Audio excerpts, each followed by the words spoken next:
Magandang araw sa lahat, welcome po ulit dito sa ating channel ang Biyahe y Komida. Maraming salamat sa lahat ng nag-subscribe indeed. Punta tayo sa ating topic, May 6, 2026. Heaven Peralejo, Mikey Quintos in a relationship, na nga ba? Parehong broken-hearted kaya naging malapit na magkaibigan sina Mikey Quintos at Heaven Peralejo at ang healing moment nila ay ang pagta-travel sa Siargao at Hawaii, USA. Nag-break sina Mikey at Paul Salas noong April 2025 habang si Heaven naman ay nahiwalay kay Marco Gallio noong July 2025. Nagkatulungan silang dalawa na makalimutan ang sakit na naramdaman nila noong nahiwalay sila sa kani-kanilang boyfriend. At dahil super close ay nagkaroon ng chikang may something daw kina Mikey at Heaven kaya naman diretso silang tinanong ni Kuya Boy Abunda ng mag-guest sa Fast Talk, online show ng King of Talk. Are you in a romantic relationship, yes or no? Tanong ni Kuya Boy. Nagkatawanan ang dalawa at nauna si Mikey na nagsabing, wala talaga, di ba halata?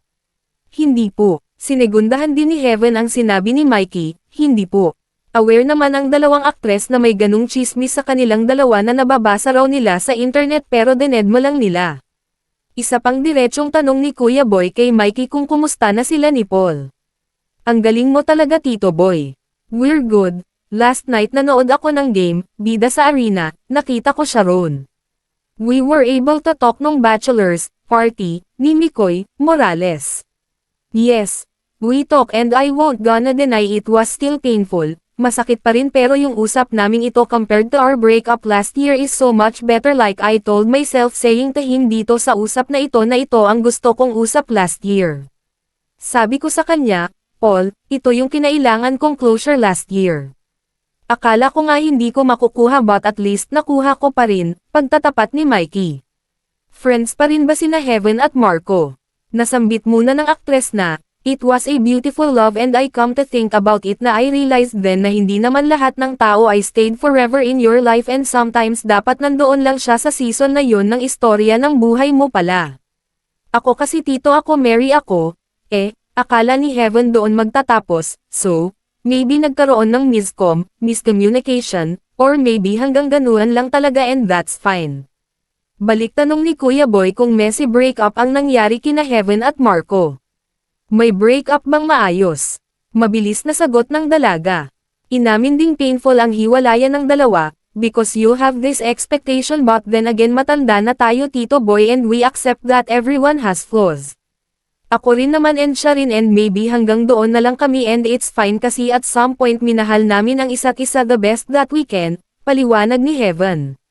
Sa tanong kung naghahanap ba ang magkaibigan ng boyfriend, say ni Mikey, we're just happy and not looking for it but if he comes, very welcome, ha ha ha ha.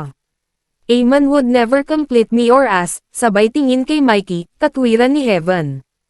At ang trademark question ni Kuya Boy sa guests niya, lights on, lights off. Ako off muna wala pa tumawang sagot ni Heaven. On, sagot naman ni Mikey. Happiness or chocolates? Chocolates right now, sambit ni Mikey. Sana may happiness, ha ha ha. Say ni Heaven. At, anytime, ang sagot ng magkaibigan sa tanong kung anong best time for chocolates and happiness. So ngayon, ang estado ng inyong buhay, kayo ba'y nag-aantay? Kayo ba'y naghahanap? We're just happy. We're happy. Empowered women. I mean, you're just happy. But you're not looking for Not looking any. for it. But if it comes, very welcome. A man wouldn't complete us, Oo right? naman. Pero I'm sorry? hindi Like, a kailangan. man would never complete me. That's Or right. us. Tama naman. Because you come into a relationship buo. Exactly. Tama. Hindi Ang- perfecto, pero buo. Hindi. Late lang perfect, natutunan, buo. but... Panoorin ang buong video sa Fast Talk with Boy Abunda, i-click ang mga link sa description box. At yan ang ating latest showbiz chika update for today.